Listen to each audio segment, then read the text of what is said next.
में बाटे सोना पानी जवनिया एगो लागे सिला तो एगो लला मुनिया सुना गाँव भर में बाटे सोना पानी जवनिया एगो लागे सिला तो एगो लला मुनिया जई है सन भातार लगे देख के होई पागल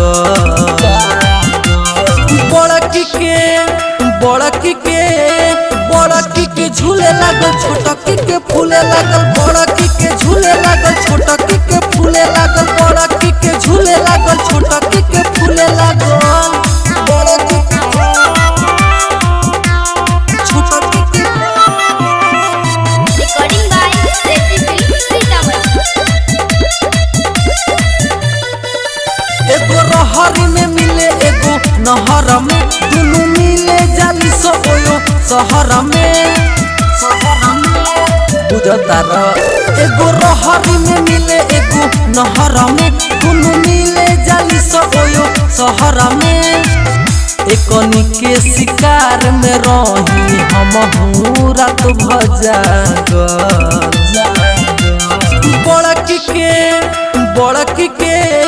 बड़की के झूले लागल छोटकी के फूले लागल बड़की के झूले लागल छोटकी के फूले लागल बड़की के झूले लागल छोटकी के फूले लागल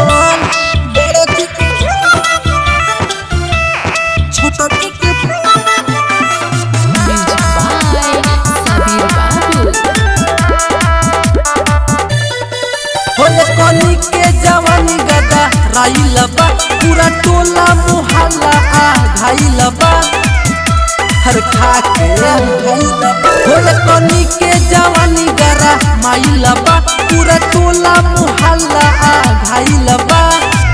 साबिरा पवन के दिहल पहिरेली सछागल